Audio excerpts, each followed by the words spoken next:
Tercekik, lawyer nak muntah, tak boleh makan sampai kurui. Rupanya anxiety.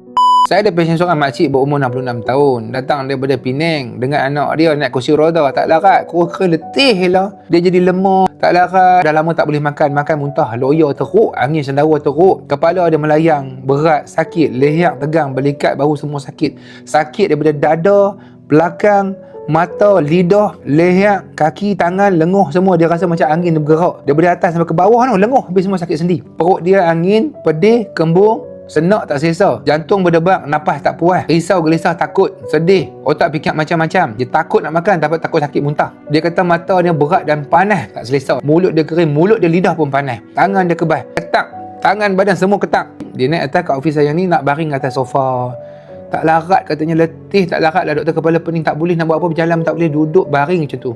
Saya bagi dia baring, hampa tengok tu, dia baring macam tu. Lepas tu saya kata ni anxiety ni, saya bagi ubat anxiety kat dia sebiji, masukkan drip satu kat dia pelan-pelan, masuk vitamin B kompleks dalam tu sekali. Lepas sejam hampa tahu jadi apa? Dia bangun duduk, dia makan mi goreng, kopi ais habis segelas. Lepas tu bagi nasi lemak, lauk ayam dengan telur dengan sambal. Licin. Lepas tu dia duduk saat dia baring, dia kata nak lagi, lapar lagi. Tanya nak apa? Dia nak sandwich tuna. Aku order kat dia sandwich tuna besar punya. Habis licin. Lepas tu dia kata dia nak sate pula. Aku order sate pula kat dia 6 cucuk. Habis sate kajang 6 habis. Mi goreng, nasi lemak, sandwich tuna dengan sate 6. Ayak teh ais tu, kopi satu. Lega. Cakap laju, segak muka tegang. Ambil gambar, tengok muka. Tengok dia makan. Lega dah no? Lega kan? Hilang tak angin? Lega kan? Hilang sakit badan, angin semua hilang no? Kenyang tak? Kopi sedap tak?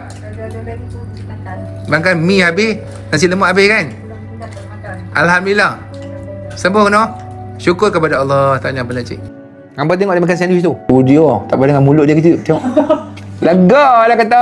Ya, sembuh. Sembuh dah macam kata. Saya lega dah kata. Bercakap banyak kan? Rupanya selama ni dia tak tahu dia penyakit anxiety. Orang kata kena buatan orang. Gastrik, GERD, jantung, lemah, macam-macam orang kata. Makan ubat gastrik, ubat GERD tak baik-baik juga. Makan ubat macam-macam tak baik. Pergi jumpa ustaz tak baik juga. Suplemen macam-macam. Sampai ke hari makin teruk. Pantang punya makan tak baik juga. Rupanya penyakit anxiety. Sebab apa? Stres. Stres dia rahsia. Saya tak boleh nak cerita. Duk fikir pasal penyakit dia sampai jadi macam ni. Tak ingat dia macam mana nak baik. Dia kata lepas ni balik makan ubat bila perlu je. Balik reset otak, buat sibuk, buat busy. Jangan takut makan. Makan saja semua.